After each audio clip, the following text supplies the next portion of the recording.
नमस्कार, जय हिंद, जय भारत। भारतीय अवाम ताकत दल अपने भारतीय भाई बहनों अर्थात अपने देश भारत की जनता अर्थात अपनी भारतीय अवाम से भारतीयता आधारित आपसी श्रद्धा, भारतीयता आधारित आपसी स्नेह, भारतीयता आधारित आपसी प्रेम, भारतीयता आधारित आपसी अखलाक मोहब्बत, भारतीयता आधारित आपसी सहयोग, भारतीयता आधारित आपसी सम्मान, भारतीयता आधारित आपसी एकता, भारतीयता आधारित आपसी भाईचारा तथा भारतीयता आधारित आपसी सद्भाव को समझने व इन्हें आत्मसात करके वैसा ही और उसी अनुसार आचरण एवं व्यवहार करने हेतु और इसके समस्त भारत में प्रचार प्रसार करने हेतु और इसकी अहमियत और महत्व को प्रत्येक देशवासी को समझाकर उसे अपनाते हुए वैसा ही और उसी अनुसार आचरण एवं व्यवहार करने हेतु और प्रत्येक देशवासी को अपना ही भारतीय भाई बहन मानकर समझकर और अपनाकर उनके साथ वैसा ही और उसी अनुसार आचरण एवं व्यवहार करने हेतु सतत, सदैव और हमेशा अदब के साथ, आदर के साथ अर्ज करता है, विनती करता है। देखिए, इस मुल्क को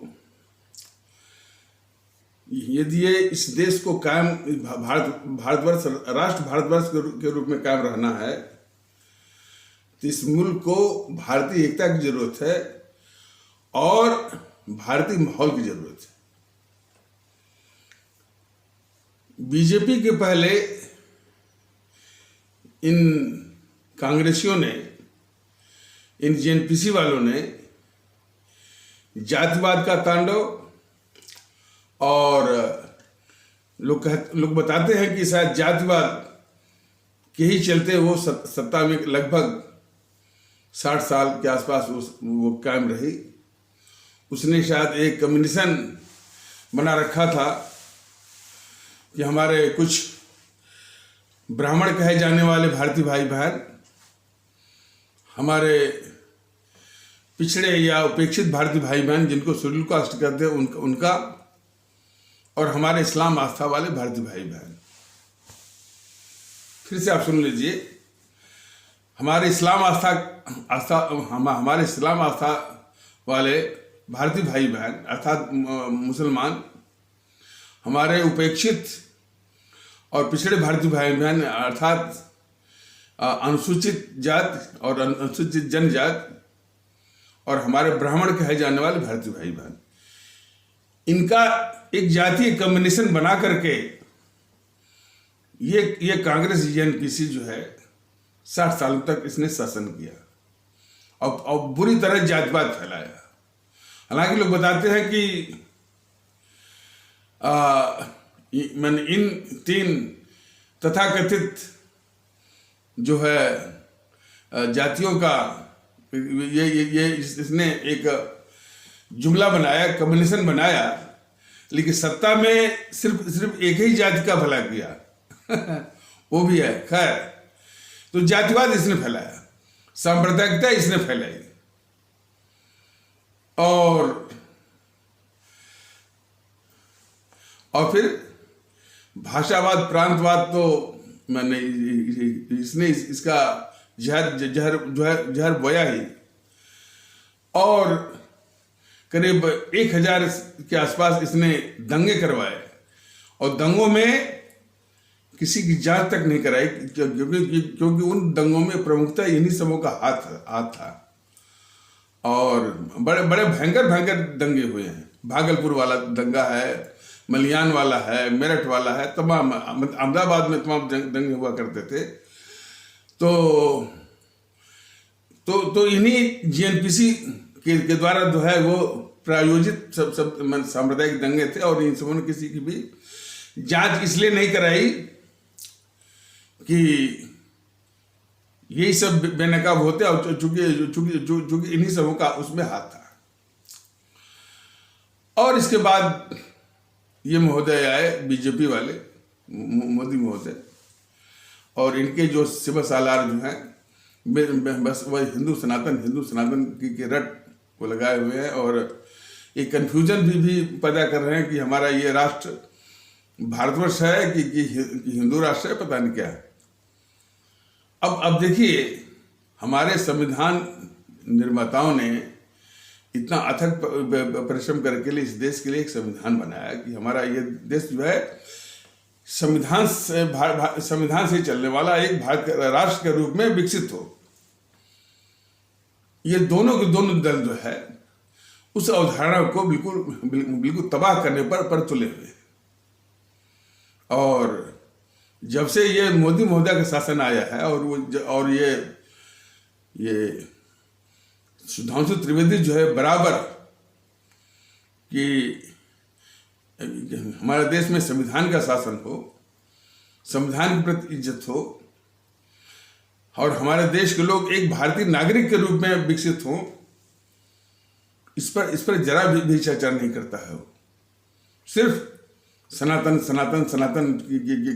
की वो रट वो लगाए हुए हैं, और मौके बेमौके बोलता है कि सनातन कहते और यही जो इस देश की नागरिकता है।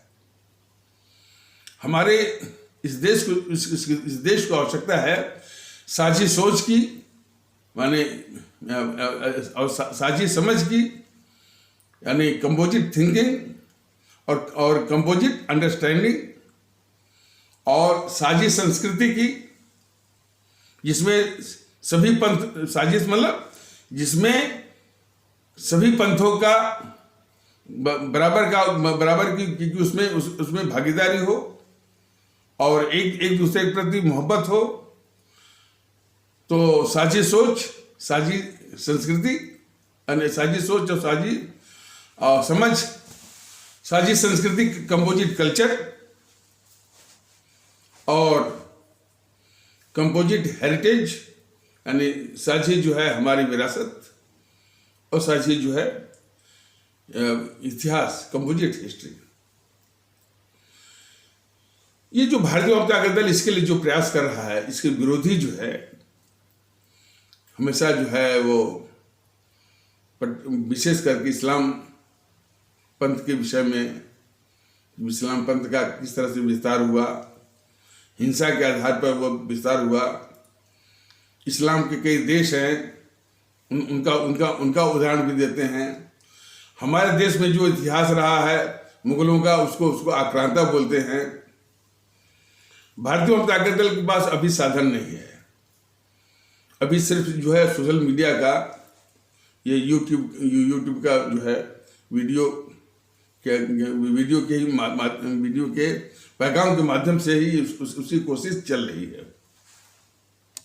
समानांतर साधन की भी कोशिश चल रही है, लेकिन ये बराबर इस बात को समझाने का प्रयास कर रहा है अपने आदरणीय भारतीय भाई बहनों को कि यदि इस मुल्क को कायम रखना है तो साझी सोच, साझी विरासत को हर हालत में काम रखना होगा। क्योंकि जिन लोगों ने अपने प्राण दे करके, जिन हमारे अमर शहीद क्रांतिकारी और राष्ट्रभक्तों ने अपने प्राण दे करके इस मुल्क, इस देश के लिए आज़ादी लाई है, हमारे आप सबके लिए आज़ादी लाई है, उनकी सोच साझी ही थी, उनकी समझ भी साझी ही थी।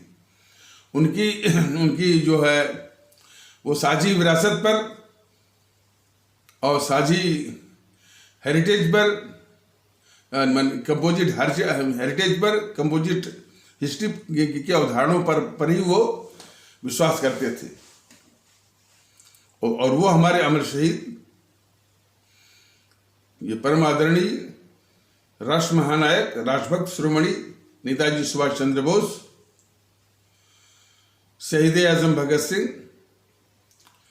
बाबा साहब तो शहीद नहीं हुए थे, लेकिन जो इस मुल्क के लिए जो सबसे जरूरी काम था कि हमारे उस तबके के लिए कि जिसके साथ हजार साल तक लगातार अन्याय हुआ है, उसको चोटें दी गई हैं, उसको घाव दिए गए हैं, अपमान दिया गया है, तो उनके उत्थान के लिए जो जो उन्होंने तकलीफें सही, कठिनाइयाँ झेली, अपमान का सामना किया, तो वो भी किसी शहादत से कम नहीं है। इसलिए भारतीय जनता दल उनको अब जो है अमर शहीदों की श्रेणी में रखता है।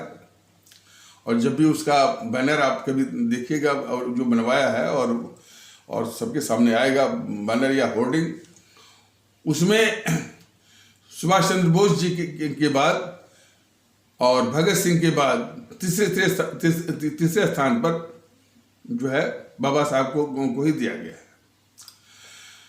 तो बाबा साहब आम्बेडकर और अमर शहीद चंद्रशेखर आजाद, अमर शहीद अशफाकुल्ला, अमर शहीद खुदीराम बोस, अमर शहीद सुब्रमण्य भारती, अमर शहीद श्रीमती रानी लक्ष्मीबाई, अमर शहीद श्रीमती रानी चंद्रिमा, अमर शहीद श्रीमती रानी गडेलू इत्यादि, जिन्होंने इस मुल्क की आज़ादी की खातिर भारत माता की बल वेदी पर प्राण सहित अब अपना सर्वस्व न्यौछावर कर दिया। उनमें भी जो जज्बा था, भावना थी, सिर्फ मुल्क था और साझी सोच, साझी संस्कृति और साझी समझ उसका मुख्य आधार था। आज ये दोनों के दोनों जो शक्तियां हैं राजनीतिक दलों के वेश में, खास करके जीएनपीसी, गांधी नेहरू परिवार, चंद्रा चौकड़ी काकस और बीजेपी वाले इस साझी सोच को तबाह करने पर लगे हुए हैं। तो कभी भी ये राष्ट्रवादी नहीं हो सकते। ये हमारे सभी आदरणीय भारतीय भाई बहन जान लें। जो साझी सोच का अपमान करता हो और तरह तरह के यानी कुतर्क लाता हो और हमारे अमर शहीदों के जो अभी मैंने जिनका नाम गिनाया है, उनके उपदेश को उनके बताए हुए रास्ते का और उनके आदर्शों की अवहेलना करता हो, हत्या करता हो, वो निश्चित रूप से इस भारत का शत्रु है। वो राष्ट्रवादी नहीं हो सकता है। तो इसीलिए भारतीय जनता दल अभी सीमित साधनों से इस सोशल मीडिया के जरिए भारतीयता के माहौल को लाने की कोशिश कर रहा है। वोट वगैरह जो है, वोट देना जो है, हमारे भारतीय अवाम में, अपने आदरणीय भारतीय अवाम में और अपने आदरणीय भारतीय भाई बहनों में समझ आ जाएगी तो उसके अनुसार वो फैसला कर लेंगे और इन शक्तियों का विनाश भी करेंगे और जरूरी समझेंगे तो भारतीय जनता दल को ही सामने लाएंगे अपने इस मुल्क की खिदमत के लिए और अपनी खुद खिदमत के लिए। और वो भी हमारे परम आदरणीय राष्ट्र महानायक, राष्ट्रभक्त शिरोमणि नेताजी सुभाष चंद्र बोस की शासन प्रशासन और खिदमत की शैली और हमारे आदरणीय सम्राट औरंगजेब की जो है सख्त अनुशासन और नियम पालन की शैली का उपयोग करते हुए शासन को चुस्त दुरुस्त, निष्पक्ष और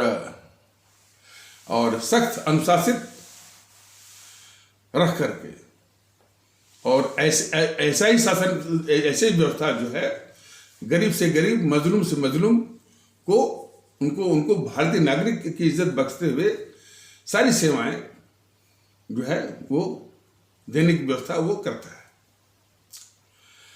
तो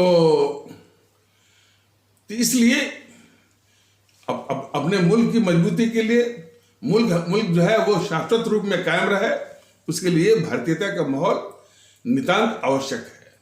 ये हमारे सभी आदरणीय भारतीय भाई बहनों को अच्छी तरह से समझ लेना है।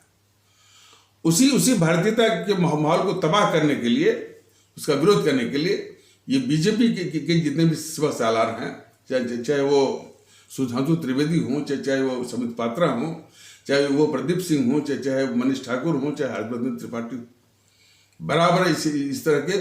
और वो सिर्फ सत्ता की बात करते हैं।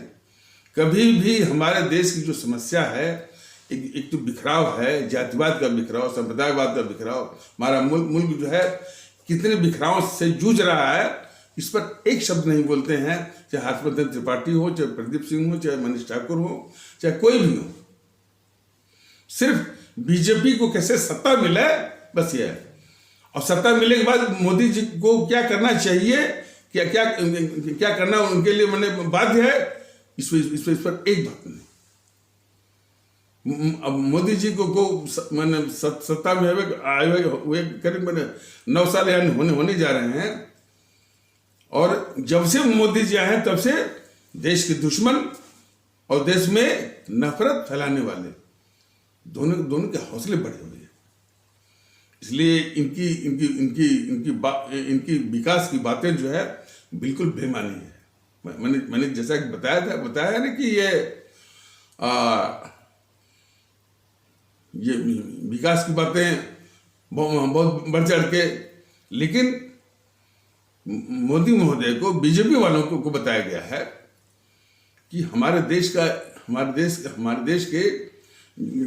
की जो भारतीय अवाम है, जो हमारा भारतीय समाज है, उसका एक बहुत बड़ा हिस्सा है जो कि वो ये कहता है कि हमको विकास के पहले हमको सम्मान चाहिए, विकास के पहले हमको सुकून चाहिए, और ये दोनों को तबाह कर रहे हैं बीजेपी वाले। उस तबके के लिए सुकून का भी और सम्मान का भी। एक खबर जो हमको मिली है, हालांकि बीजेपी वाले बहुत अहंकार में है, तमाम संसाधन का अंबार लगा हुआ, पैसे का अंबार लगा हुआ है, और गलत सलत तरीकों से जो यानी पार्टी फंड में तमाम उनके पास वो धन का भंडार है, तो बड़े अहंकार में है। और शायद मेरी बातों को कितना वो महत्व देंगे और कितना तरजीह देंगे वो अलग बात है, लेकिन जो हमको खबर मिली है वो बीजेपी से ही संबंधित है, बीजेपी की सुरक्षा के लिए है। बीजेपी इस बड़े मुगालते में, बड़े अहंकार में है कि 2024 का चुनाव वो जीतेगी और मोदी जी तीसरी बार प्रधानमंत्री बनेंगे। ये सोच करके बैठी हुई है, और तमाम उसके सिपा सालार वाले, मीडिया वाले इस तरह का जो माहौल खड़ा किए हुए। खबर यह है कि मान लीजिए मोदी जीत भी जाते हैं, मान लीजिए पहली बार वो 2 से 83 पाए थे, दूसरी बार 3 से 3 पाए थे, इस बार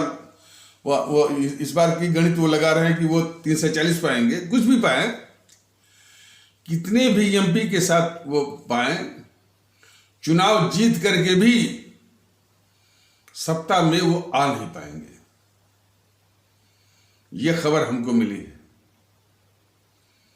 इसलिए कि जीएनपीसी के लिए ये 2024 का चुनाव, उसके लिए जीवन मरण का प्रश्न बना हुआ है।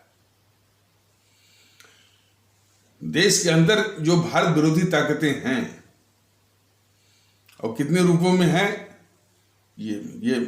इसका खुलासा मैंने बताया था।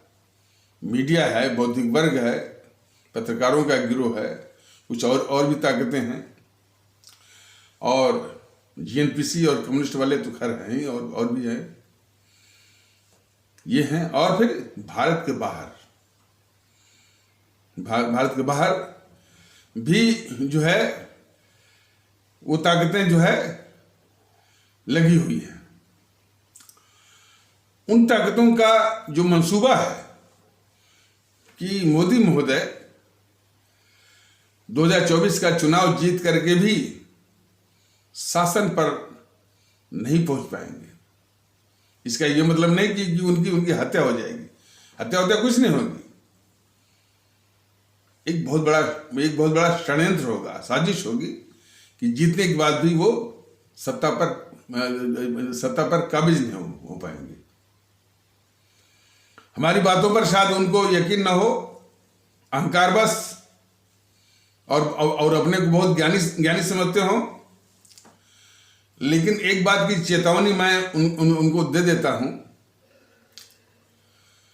कि हमारे परम आदरणीय राष्ट्र महानायक, राष्ट्रभक्त शिरोमणि नेताजी सुभाष चंद्र बोस के कांग्रेस अध्यक्ष बनने का एक प्रश्न था।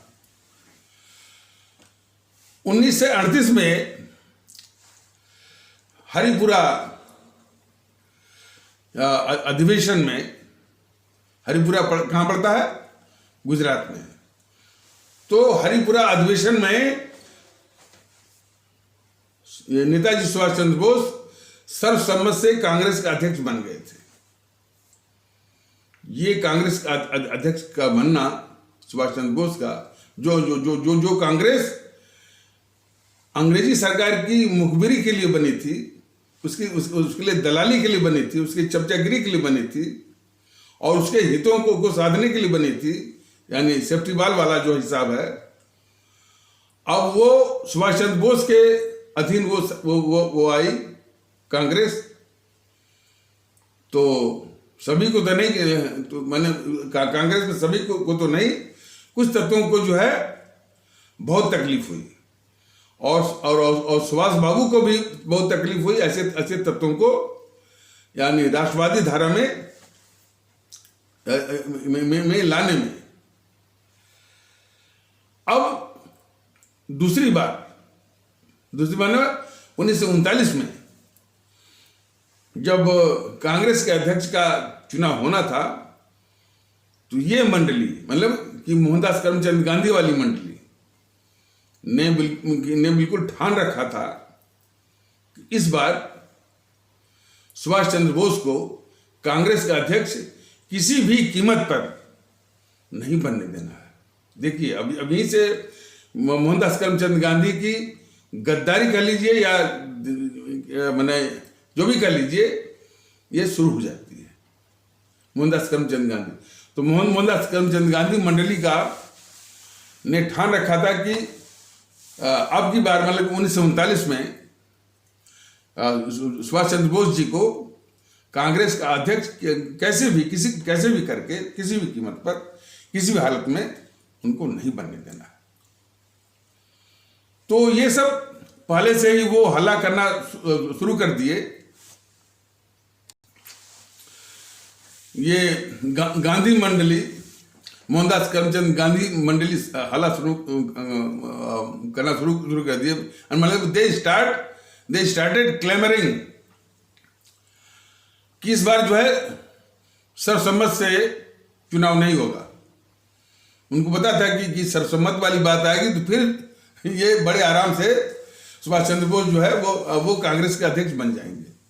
तो पहले से ही जो है गांधी मंडली ये हल्ला करना या क्लेमर करना शुरू कर दिया कि भाई इस बार सर्वसम्मत वाला तरीका नहीं अपनाया जाएगा, इस बार कंटेस्ट होगा, इस बार जो है प्रतिस्पर्धा होगी, माने चुनाव होगा। तो इस गांधी मंडली ने सुभाष चंद्र बोस के आगे एक उम्मीदवार सीता वीरमैया, पट्टा वीरमैया को खड़ा किया। उनका सोचना था कि कोई भी कैंडिडेट को हम खड़ा करेंगे और प्रचार करके जो है सुभाष बाबू को हम हरा देंगे। ये इनकी साजिश थी कि सर्वसम्मत से तो वो अपने आप जो है चुन लिए जाएंगे, लेकिन यदि चुनाव हो और उनके आगे कोई इस तरह का उम्मीदवार खड़ा करके और चुनाव में मैंने बिल्कुल जम करके प्रचार करके जो है सुभाष बाबू को हराया जा सकता है। इसी मंशा से गांधी मंडली ने एक उम्मीदवार सीता वीरमैया, पट्टा वीरमैया को खड़ा किया। गांधी ने अब अपनी जान लगा दी। उसने अपनी राजनीतिक प्रतिष्ठा को भी दाव में लगा दिया। वो घूम कर बोलने लगा, ये मोहनदास करमचंद गांधी, कि सीता वीरमैया, पट्टा वीरमैया की हार मेरी व्यक्तिगत हार है। यहां तक वो प्रचार करने लगा। लेकिन सुभाष बाबू की लोकप्रियता सबसे ऊपर थी। उस चुनाव में भी गांधी मंडली के द्वारा, मोहनदास करमचंद गांधी के द्वारा खड़ा किए गए सीता वीरमैया, पट्टा वीरमैया उम्मीदवार को चुनाव में हराए। अब असली साजिश अब इसके बाद शुरू होती है। चुनाव में तो जीत गए, चुनाव में तो सुभाष बाबू जो है ये मोहनदास करमचंद गांधी या उसके मंडली के जो है उम्मीदवार को परास्त करके उस प्रतिस्पर्धा में, उस चुनाव में तो जीत गए। चुनाव जीत करके भी वो कांग्रेस का अध्यक्ष के पद पर जो है वो आसीन नहीं हो पाए। यही असली साजिश है। इसीलिए मैं जो भारतीय जनता दल को चेता रहा हूँ, चेतावनी दे रहा हूँ कि 2024 का जो चुनाव आप जीत करके भी सत्ता पर बैठ नहीं पाएंगे, इसलिए कि ये साजिश चल रही है जीएनपीसी और जितनी भी भारत विरोधी ताकतें हैं और भारत के बाहर वाली ताकतें सब मिल करके चुनाव आप भले जीत जाइए, सत्ता पर बीजेपी नहीं बैठ पाएगी। तो जरा सुभाष चंद्र बोस जी के विषय में जरा देख लीजिए। तो चुनाव तो वो जीत गए, अब आई उनको अपने कार्य समिति का गठन करने का वक्त आया। जब उनको कार्य समिति के गठन करने का वक्त आया तो इस मोहनदास करमचंद गांधी का एक चमचा था गोविंद वल्लभ पंत, उसके जरिए ये मोहनदास करमचंद गांधी सुभाष बाबू के पास एक लिस्ट लेकर गया और उसने कहा कि बापू की ये इच्छा है कि आपकी कार्य समिति में इन लोगों को भी शामिल किया जाए। वो लिस्ट देख करके ही हमारे सुभाष चंद्र बोस ताड़ गए कि पिछला एक साल तो ये गांधी किसी तरह से कांग्रेस का नेतृत्व करने दिया, लेकिन इस बार जो है वो कांग्रेस का नेतृत्व किसी भी हालत में वो करने नहीं देगा। और तमाम झगड़े, तमाम विवाद, तमाम षड्यंत्र में फंस करके जो है, और जो उनका मुख्य काम था देश की आज़ादी की लड़ाई के लिए कांग्रेस को संगठित करना, उसमें ऊर्जा फूंकना, वो काम उनका पीछे रह जाएगा। सिर्फ जो है वो मोहनदास करमचंद गांधी और उसकी मंडली के साजिश का शिकार होने से बचने के लिए जो है तमाम उनकी बुद्धि, तमाम उनका समय, तमाम उनकी ऊर्जा उसी में बर्बाद हो जाएगी। और जो उनका मुख्य काम था कि कांग्रेस को देश की आज़ादी के लिए तैयार करना, वो मुख्य काम उनका वो पीछे छूट जाएगा और इस तरह से वो बदनाम भी हो जाएंगे। तो इन सारी बातों का आकलन करके वो सुभाष चंद्र बोस जो कि मोहनदास करमचंद गांधी की उस साजिश की इनको किसी तरह से वो कंटेस्ट में प्रतिस्पर्धा में इनको हरा दिया जाए, इस साजिश को वो बिल्कुल मैंने नाकाम करते हुए वो मोहनदास करमचंद गांधी के उम्मीदवार सीता वीरमैया, पट्टभ वीरमैया को हरा करके चुनाव जीता। चुनाव जीतने के बाद भी इन सब बातों का आकलन करके उन्होंने इस्तीफा दिया। तो इस्तीफा देने के लिए वो ये गांधी मंडली मजबूर किया उनको मजबूर किया।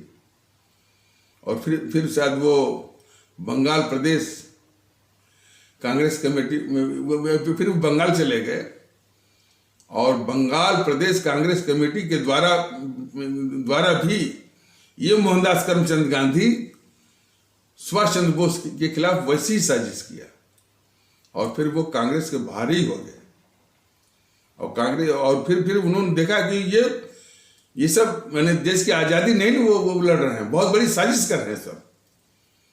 तो इसके बाद उन्होंने फैसला किया कि अब देश के बाहर जाकर के जो अंग्रेजों के दुश्मन हैं, खास करके हिटलर और जापान, इनको संगठित करके दुश्मन का दुश्मन दोस्त होता है, इसी सिद्धांत पर वो करने लगे। सुभाष चंद्र बोस जो है वो माने चुनाव में प्रतिस्पर्धा में इसकी मोहनदास करमचंद गांधी की साजिश को नाकाम करके चुनाव जीतने के बाद भी वो इस्तीफा देने के लिए मजबूर हुए इस मोहनदास करमचंद गांधी और उसकी मंडली की साजिश के चलते। अब ये 2024 का जो चुनाव है ये जेएनपीसी के लिए और देश विरोधी ताकतों के लिए जो देश विरोधी ताकतें अब तक माने सिस्टम पर, व्यवस्था पर, प्रणाली पर काबिज थी और कम से कम जो 9 साल हो गया। देखिए जो अटल बिहारी वाजपेयी का जो शासन था वो बीजेपी का शासन था ही नहीं। कुल मिलाकर के जो है, और ये भी शासन, ये भी मोदी जी का जो शासन है, जब ये 2014 में आए थे तो ये सब समझे थे कि अरे भाई 4-5 साल के लिए हैं, लेकिन पूरा जो इकोसिस्टम है, इकोसिस्टम मतलब कि पूरी जो ब्यूरोक्रेसी है, जो जुडिशियरी है, जो मीडिया है, ये जेएनपीसी वालों के द्वारा ही स्थापित उसी प्रकार जहरीला है ये। तो ये सोच के बैठे थे कि वो इकोसिस्टम तो हमारा है, 4-5 साल के लिए है, फिर हम लोग इनको वो पलट देंगे। लेकिन संयोग हुआ कि भाई ये दूसरी बार भी हो गए। लेकिन अब वो इकोसिस्टम जो है ज्यादा दिन तक जो है वो टिक नहीं पाएगा। ये यदि मोदी जी तीसरी बार हुए तो उस इकोसिस्टम को भी तोड़ने की बात करेंगे। लेकिन उसको तोड़ना भी इतना आसान नहीं है। जिस तरह से इनकी कायरता चल रही है मोदी जी की, तो उनके बस की बात नहीं है कि इस देश के दुश्मन जेएनपीसी गांधी नेहरू परिवार जनरल चौकड़ी के द्वारा स्थापित जो है इकोसिस्टम को मोदी जी तोड़ पाए। लेकिन इसके अलावा जेएनपीसी के तमाम गलत सलत धंधे, तमाम गोरख धंधे और लूटपाट, ये 8-9 साल से यानी बड़े पैमाने पर, हालांकि कुछ सरकारें इसकी हैं, कुछ सरकारें जो है वो छत्तीसगढ़ में है और राजस्थान में है, एक साझा सरकार जो है वो झारखंड में है, इत्यादि में है, कहीं में, और शायद मिजोरम में भी है, पता नहीं है, जो भी है। तो ये सब सीमित हैं कि केंद्र पर कब्जा करके देश में जो लूटपाट अब तक ये करती रही है, माने लूटपाट भी करती रही है और लूटपाट को ढकने की बात करती रही है, पूरे सिस्टम को बंधक बना करके। तो अब उसको, इस जेएनपीसी को हर हालत में 2024 में चुनाव जीते चाहे हारे, सत्ता को कब्जे में लेना है, सत्ता को हथियाना है और उस पर काबिज होना है। ये उसकी साजिश चल रही है। शायद बीजेपी वालों को, मोदी महोदय को मालूम है कि नहीं मालूम है, और वो कैसे करेंगे इसकी भी खबर है हमको।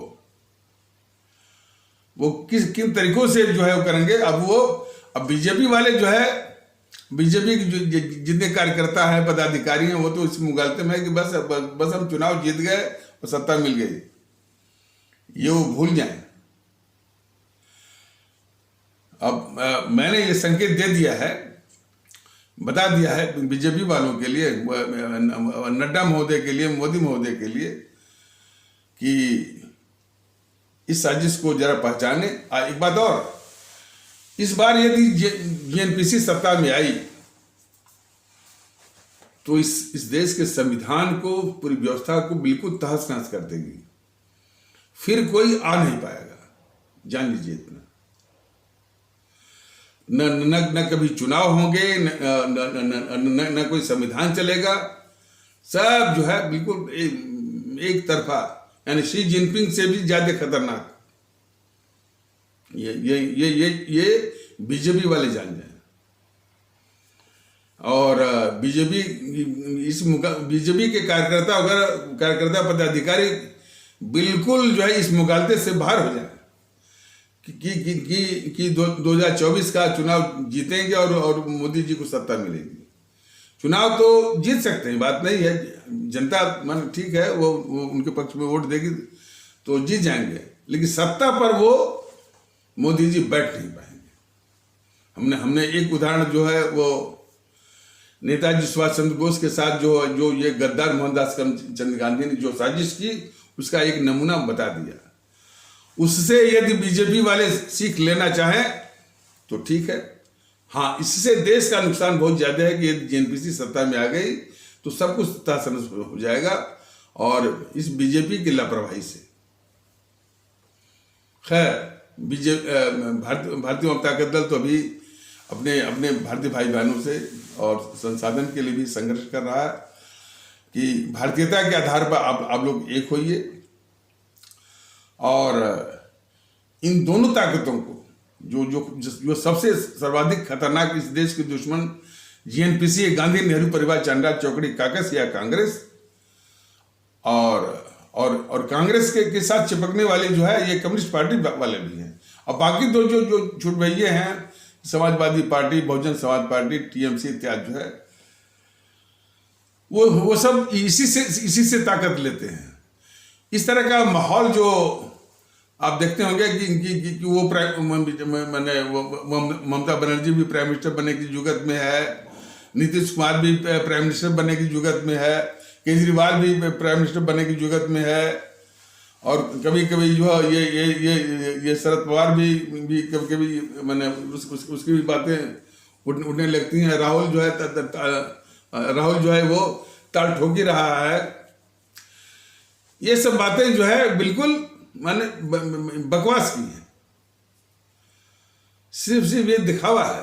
बोलते हैं ना कि राजनीति जो सब जिस तरह की राजनीति चलाते हैं, कोई एक बहुत माने टीकाकार था, टिप्पणीकार था, वो कह रहा था कि राजनीति की विशेषता यही होती है कि जो दिखता है वैसा होता ही नहीं है। अब आप लोग समझ लीजिए, जो राजनीति जिस तरह की ये सब चला रहे हैं, जो जनता को दिखाई पड़ता है वह वैसा होता ही नहीं है, और जो ठीक है, और जो होता है मैंने जो वास्तविक में मैंने राजनीतिक जगत में होता है, वह जनता को दिखाई पड़ता ही नहीं है। तो इस तरह की राजनीति, इसलिए इसको समझना जो है बड़ा मुश्किल होता है। हम तो मैंने करीब 5-6 साल से, इसके पहले भी मेरा अध्ययन रहा है, और इसमें चूंकि देश का भी सवाल है, यदि जीएनपीसी किसी तरह जीएनपीसी और कम्युनिस्ट वाले सत्ता में आ गया और मिलकर के जो है, तो यह देश के लिए बिल्कुल वो अंधकार का विषय है, पूरा डार्कनेस की बात आ जाएगी, और ये सब जो है कुछ भी छोड़ेंगे नहीं। कोई भी संस्था जो है वो बच नहीं पाएगी, चाहे वो आपका जुडिशियरी हो, चाहे न्यायपालिका हो, चाहे संविधान हो, चाहे संसद हो, बिल्कुल तहस-नहस सब कर देंगे। ये तो पक्की बात जाने। और ये सिर्फ जो है मोदी जी जो पाल रहे हैं इन खतरनाक सांपों को, तो इसकी सजा जो है मोदी जी को मिलेगी जरूर, बीजेपी वालों को जरूर मिलेगी, लेकिन देश भी भुगतेगा। अब जीएनपीसी वाले कैसे करेंगे, क्या क्या हथकंडियां अपनाएंगे, ये बेहतर बीजेपी वाले जानते होंगे। और ये बात है, सातिराना जो चालें हैं, वो शायद ये बीजेपी वाले समझ भी नहीं पाएंगे। उसके ये जेएनपीसी वाले जिन्होंने 60-70 साल तक शासन किया है, यही सीखा है किस तरह से सत्ता जनता के मत की कोई बात ही नहीं है। जनता कुछ भी सोचे, कुछ भी करे, कांग्रेस का विरोध करे, उसको कोई मतलब नहीं है। सत्ता पर किसी न प्रकार जो है, अब लोगों ने देखा होगा, ये हमेशा काबिज रहे हैं, पीछे से समर्थन दे करके अपना एक जो है वो अपना एक वो काठ का उल्लू बैठा करके और जब चाहा तो काठ का उल्लू को समर्थन दिया, फिर उसके काठ के उल्लू को उतार भी दिया। ये चला। तो एन के प्रकार ने हमेशा ये सत्ता पर ये काबिज रही है। जनता चाहे इसके पक्ष में रहे चाहे ना रहे, इससे कोई मतलब नहीं है। तो जो सीधी भाषा में ये बीजेपी वाले सोच रखे हैं कि नहीं, हम जो है वो चुनाव जीत लेंगे और सत्ता पर काबिज हो जाएंगे। चुनाव आप जीत सकते हैं, माने इसकी संभावना तो यदि हाँ इतना जरूर है कि भारतीय जनता दल यदि अपने आदरणीय भारतीय भाई बहनों को यदि जागरूक कर ले गया तो तब तो आपकी भी संभावना, जेएनपीसी की भी संभावना, सभी संभावना समाप्त हो जाएगी। और शायद इसी के लिए जो है और इन्हीं खतरों से बचने के लिए देश के लिए, प्रश्न देश का है, भारतीय जनता दल अपने आवाम को जगा रहा है कि भाई जो है इन ताकतों का एक ताकत है जेएनपीसी जो कि इस देश की दुश्मन है।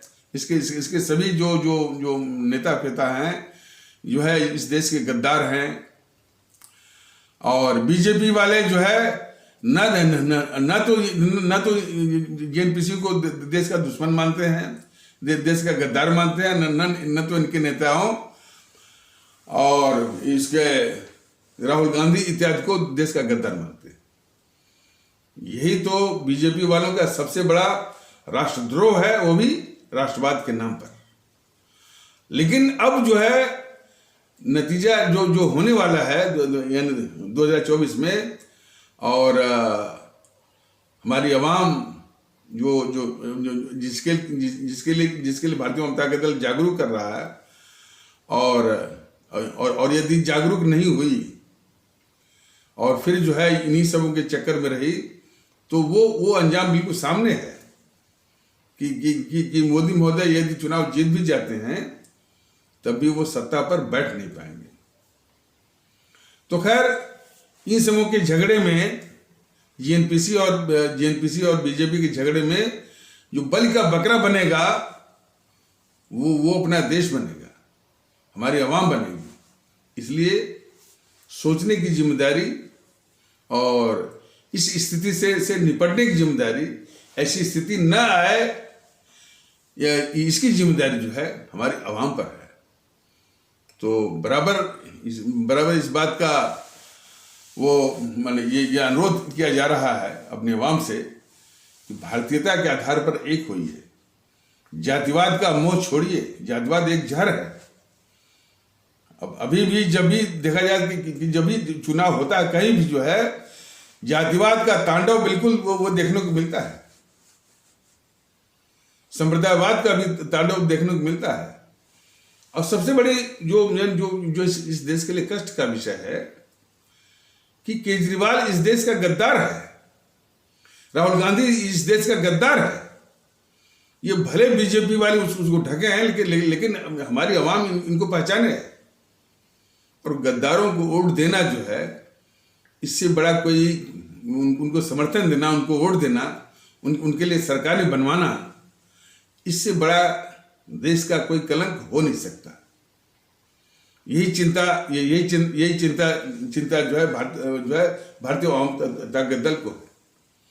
आज ये देश के गद्दार केजरीवाल, उसके समर्थन में वो सिसोदिया कल सुनने में आ रहा था, बोला था कि अब बीजेपी का मुकाबला जो है वो केजरीवाल से होगा। सब सत्ता के लिए ये कुछ भी कर सकते हैं,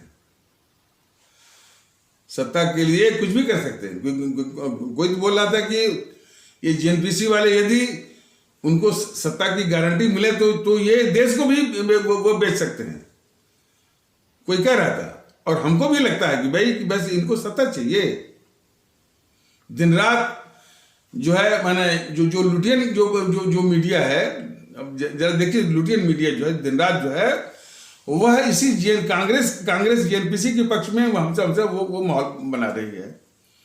उसके ठीक विपरीत जो है जो बीजेपी के जो सिपा सालार जो यूट्यूब पर बैठे हुए हैं, प्रदीप सिंह, हर्षवर्धन त्रिपाठी, मनीष ठाकुर और जो है ये डीके दुबे इत्यादि जो है बीजेपी के पक्ष में चुनाव माहौल उसको सत्ता में लाने के लिए देश की यानी कोई बात ही नहीं करता। और जितने भी चाहे सुनी उपाध्याय हो फलाना, हमेशा जो हिंदू मुस्लिम किए हुए, ये हिंदू मुस्लिम की कोई समस्या ही नहीं है। अब एक मुद्दा रोज कोई मुद्दा कि सरकारी नियंत्रण में मंदिर हैं, लेकिन जो है ये मस्जिद और गुरुद्वारा और जो ये गिरजाघर जो है वो यानी उन संप्रदायों का जो न्यास है, जो उनका माने जो उनका जो उन्हीं संप्रदायों के द्वारा जो है एक जो है गवर्निंग बॉडी को सौंपा गया है। और वहीं दूसरी ओर जो है जो हिंदुओं के जो मंदिर हैं वो उस पर सरकार का नियंत्रण है। तो मान लीजिए ये मुद्दा है भी तो ये कहने वाली बात कैसी है? जितने भी मंदिर, मस्जिद, गिरजाघर उसको जो है सरकारी नियंत्रण में मत लीजिए, बल्कि जो जिन न्यास के अधीन चल रहे हैं वो चलने दीजिए, बल्कि मंदिरों को भी सौंप दीजिए जो हिंदुओं के जो न्यास है, जो उनकी गवर्निंग बॉडी है, उनको भी सौंप दीजिए। हाँ, उनको रेगुलेट करिए, उनको कंट्रोल करिए, कब्जे में मत लीजिए, अपने अख्तियार में मत लीजिए, उनको रेगुलेट करिए और उन पर ये उनको बाध्य करिए कि अपना जो है अकाउंट, ऑडिटेड अकाउंट जो है एनुअल माने वार्षिक, वो सबमिट करें कि कहाँ से पैसा आता है, कहाँ खर्च होता है। तो ऑडिटेड अकाउंट को जो है कंपल्सरी कर दीजिए और उनको रेगुलेट करिए। और जो उस रेगुलेशन को न माने उसको बंद कर दीजिए। तो ये एक स्वस्थ वो हेल्दी तरीके हैं। अब इस नाम पर तमाम जो है सिर्फ हिंदू मुस्लिम ये सब मैंने इस देश में हर बात में सब हिंदू मुस्लिम किए हुए हैं। और सबसे ज्यादा इस देश में जहर घोलने वाले मीडिया है। हालांकि इसमें सुप्रीम कोर्ट ने भी कई बार चेतावनी दिया, लेकिन सुप्रीम कोर्ट की बात यह है कि वो खुद ही जो है एक मैंने जो सांप्रदायिक गतिविधि होती है उसमें एक पार्टी दिखती है। सुप्रीम कोर्ट जो है उसकी भी मंशा जो है वो साफ दिखती नहीं है। लेकिन भारतीय जनता दल ये कहना कि जितने भी इस तरह के मसले हैं, सिंपल सा एक प्रशासनिक माने कार्रवाई या एडमिनिस्ट्रेटिव प्रूडेंस की आवश्यकता है। और जो कि कोई भी जिसकी मंशा साफ हो, जिसका इंटेंशन साफ हो, वो बहुत आराम से वो कर सकता है।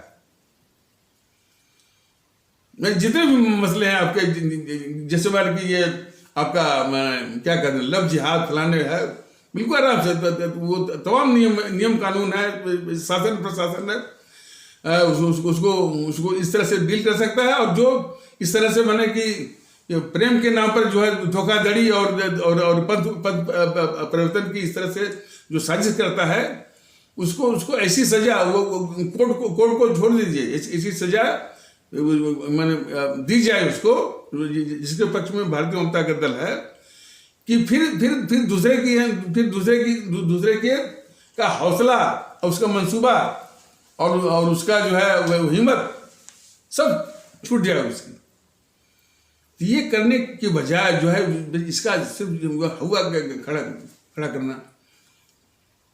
तो एक जो है आमिष देवगन का एक वो प्रोग्राम मैंने देखा गया। देखिए ये सारे सारा उदाहरण इसलिए दिया जाता है कि किस तरह से खतरनाक खेल ये सब खेल रहे हैं मीडिया वाले। तो अमित देवगन का एक प्रोग्राम देखा गया, उसमें एक श्रोता से, एक ऑडियंस से ये कहलवा रहा है, वो पूछ रहा है, कोई इस्लाम आस्था वाले भारतीय भाई बहनों के तबके से कोई वो प्रवक्ता था, तो उनसे पूछ रहा है वो श्रोता, ऑडियंस, कि हमारे बाप ये बर्मा थे, उनके पिता ये बर्मा थे, उनके पिता ये, हमारे बाप दादा फलाने ढिकाने और दादा परदादा ये बर्मा थे, आप अपना बताइए। मतलब कि यानी दो चार पीढ़ी पीछे जाएंगे तो आपके दादा परदादा जो है वो हिंदू माने हिंदू साबित होंगे। इस तरह की जो मानसिकता है हमारे देश में, कोई हिंदू पंथ को मानता हो, इस्लाम पंथ को मानता हो, ईसाई पंथ को मानता हो, किसी भी पंथ को मानता हो, इससे क्या मतलब भाई? वो इस देश का नागरिक है, और कोई पंथ नहीं भी मानता हो, इस देश का नागरिक है। तो महत्व जो है नागरिक होने का है। ये जो चला रहे हैं बीजेपी वाले, आरएसएस वाले और उनके जितने भी इनके चंगू मंगू जो है, सिर्फ हिंदू हिंदू हिंदू, ये बिल्कुल इस देश की तबाही की निशानी है। हमारा देश जो है सर्वपंथ संभाव, सभी पंथों का समान आदर करते हुए, लेकिन उसकी एक शर्त है कि उसको व्यक्तिगत रूप से निभाना है। ये सार्वजनिक जीवन में हिंदू नहीं बोलना है उसको। तो दिन रात जो है मैंने हिंदू मुस्लिम ये देश के शत्रु हैं, और कम से कम हमारी अवाम ऐसे तत्वों को पहचाने, मैंने इसके प्रति संवेदनशील होने के बजाय इनसे सावधान हो। ये हमारा हिंदू राष्ट्र नहीं है। कितना तो सब झूठ फैलाए हुए हैं ये सब बीजेपी की सिपह सलार जो है कि यह हिंदू राष्ट्र है। चक्कर ये है, एक तो माने हिंदू सनातन हिंदू झूठ मूठ का, और ऊपर से देश के दुश्मनों को पाल के रखना। अब देखिए ये जो है अमित देवगन अब ये कार्यक्रम वो चलवा रहा है, पूछ रहा है कि आपके यानी जो है 2 पीढ़ी 4 पीढ़ी पहले यानी किसी इस्लाम आस्था वाले भारतीय भाई बहनों के तबके का प्रवक्ता था, उससे ये पूछवा रहा है ये अमित देवगन कि जरा बताइए कि आपके 2 पीढ़ी 4 पीढ़ी पहले आप क्या थे, मतलब ये साबित करने कि आप हिंदू थे। तो अमित देवगन जो वो हिंदू हो चाहे जब कोई और पंथ हो, इससे फर्क क्या पड़ता है? जब वो इस देश का संविधान सबको भारतीय नागरिक की इज्जत बख्श रहा है, तो कोई भी चाहे हिंदू पंथ हो चाहे इस्लाम पंथ हो, ये पंथ हो वो पंथ हो, मानता हो या नहीं भी मानता हो, तो वो इस देश का एक इज्जतदार जो है वो भारतीय नागरिक है। तो भारतीय नागरिक बनाने की जरूरत है। नागरिक के क्या कर्तव्य हैं इसके प्रति जो है वो सचेत करने की जरूरत है। और जो है और जो है और हमारे देशवासी जो है एक आदर्श और एक व्यवहारिक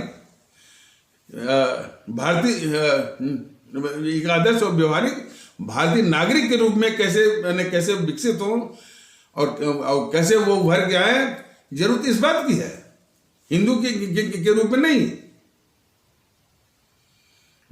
और यदि इसको भारत राष्ट्र के रूप में कायम रहना वरना इससे मिलकर के ये पंडों का देश बना देंगे। पंडों ने मंदिर को तबाह किया, पंडों ने हिंदू सनातन को तबाह किया, और वही पंडित जो है अब काबिज हो रहे हैं वो बैकडोर से बीजेपी और आरएसएस के रास्ते से इस देश को तबाह करने के लिए और देश के दुश्मनों को पालने के लिए। और इसीलिए कभी भी हमारे सुभाष चंद्र बोस जी को, भगत सिंह जी को और हमारे अशफाकुल्ला को, हमारे चंद्रशेखर आजाद को कभी भी ये महत्व नहीं वो देते हैं। नाम जरूर वो ले लेते हैं, जहां जरूरत होगी नाम भी ले लेंगे, नाम इनका चिपका भी देंगे, लेकिन इनके मन में कभी भी इनके प्रति न तो इज्जत है और न तो ये नाम लेते हैं। इसीलिए भारतीय जनता दल कह रहा है कि बीजेपी के लोग बहुत ही खतरनाक भारत के दुश्मन है और भारत द्रोही हैं।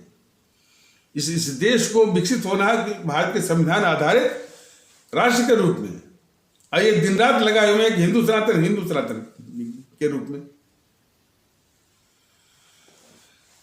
तो इसीलिए अब जैसे ये भगत सिंह थे, इसी पचड़े कि ये पंथ वो पंथ। अच्छा, पंथ के विषय में भी कई बार बताया गया है कि हिंदू सनातन भी एक पंथ है, इस्लाम भी एक पंथ है, और ईसाई भी एक पंथ है, सिख भी एक पंथ है। ये सुधांशु त्रिवेदी अपने हिंदू सनातन पंथ को फिर सबसे ऊंचा रख करके नफरत जो है वो फैलाने के लिए कह रहा है कि सिर्फ हिंदू ही एक धर्म है, बाकी सब पंथ है। ये आदत जो है कब छोड़ेगा ये? लेकिन हमारे आदरणीय भारतीय भाई बहनों, ये आदत छोड़ेगा, इस बात नहीं है। ये सब बड़े स्वार्थी किस्म के होते हैं, बिल्कुल छटाए पंडे हैं सब ये। और पंडे मतलब घोर स्वार्थी, घोर जो है वो आपका जो है ये सामंतशाही सोच के और सामंतशाही और संभ्रांतवादी इलाइट, उस मानसिकता के हैं सब। तो ये सुधरेंगे कब? जब इनके हाथ, जब इनसे सत्ता दूर हो जाएगी, तब इनकी अकल जो है वो ठिकाने हो जाएगी। इसीलिए भारतीय जनता दल अपने आदरणीय भारतीय भाई बहनों से बिल्कुल निवेदन करता है कि भारतीयता के माहौल को आगे बढ़ाइए। ये जो यूट्यूब है, भारतीय जनता दल का, इसको अधिक से अधिक शेयर करिए, बेल आइकन की घंटी बजाइए, सब्सक्राइब करिए, इसको फॉरवर्ड करिए, आगे बढ़ाइए। यह भारत राष्ट्र के लिए बहुत जरूरी है, वरना तो जो है ये सुधांशु त्रिवेदी, बीजेपी, आरएसएस और जेएनपीसी कम्युनिस्ट वाले जो है इस देश की जो वाइटल्स है, जो इसका मर्म है, उसको ये खोखला कर देंगे और हमारे आपके लिए कुछ छोड़ेंगे नहीं। तो इनसे सावधान रहिए। ये राष्ट्रवादी तो है ही नहीं। देश के दुश्मनों को पालने वाला जो है अपने को राष्ट्रवादी कहता है। ये सवाल इनसे किए जाने चाहिए। इतना बड़ा गद्दार जो है राहुल गांधी को एक शब्द नहीं बोलते हैं सब बीजेपी वाले कि राहुल गांधी गद्दार, देश का दुश्मन है। और इनके जितने सिपासालार मीडिया वाले हैं वो भी गद्दार नहीं कहते हैं। सिर्फ एक बार मनीष ठाकुर के साथ जो आते हैं वो मिश्र जी, सतीश चंद्र मिश्र, बस उन्होंने एक बार कांग्रेस को गद्दार बोला था, बस एक बार बोला था। लेकिन वो वही मिश्र जी कभी भी नेहरू को गद्दार नहीं बोलते हैं। सारी बात बोल जाएंगे, सारी बात जो है नेहरू की गद्दारियों के विषय में बोल जाएंगे, मोहनदास करमचंद गांधी की गद्दारियों के विषय में बोल जाएंगे, लेकिन फिर भी मोहनदास करमचंद गांधी को गद्दार नहीं बोलेंगे। गद्दार नहीं बोलेंगे, और जवाहरलाल नेहरू को गद्दार नहीं बोलेंगे, इंदिरा गांधी को गद्दार नहीं बोलेंगे। ये इनकी एक मानसिक बेईमानी भी है, और मैं समझता हूं, मैं बिल्कुल स्पष्ट हूं कि ये बिल्कुल भारतद्रोह है, राष्ट्रद्रोह है। ये हमारे आदरणीय भारतीय भाई बहनों के लिए बहुत आवश्यक है कि हमें जो है भारत राष्ट्र के प्रति संवेदनशीलता जो है विकसित करनी चाहिए, किसी पंथ के प्रति नहीं।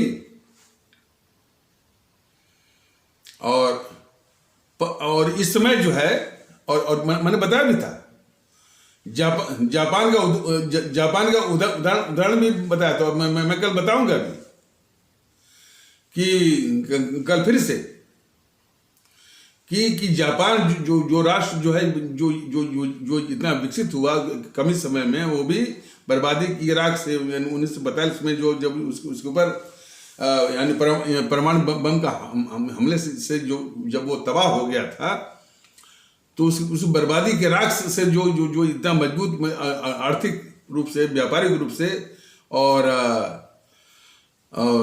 एक वो प्रमुख विश्व का नेता बन गया है, ऐसे नहीं बना है। राष्ट्र के प्रति प्रेम कूट कर जो है वहां के नागरिकों में बिल्कुल भरा है राष्ट्र के प्रति प्रेम। और यहाँ पर राष्ट्र के प्रति नहीं, हिंदू के प्रति, मुस्लिम के प्रति, तो ये देश टिकेगा। और ये देश के दुश्मन हमारे भारतीय भाई बहनों को ऐसी संवेदना जो है वो पैदा कर रहे हैं। इसी में हमारे भारतीय भाई बहनों का ये ब्रेन वॉश कर रहे हैं। बहुत कुछ कहना है, तो इन्हीं आवश्यक शब्दों के साथ इस आवश्यक पर चर्चा को यहीं पर विराम दिया जाता है। तब तक के लिए नमस्कार, जय हिंद, जय भारत।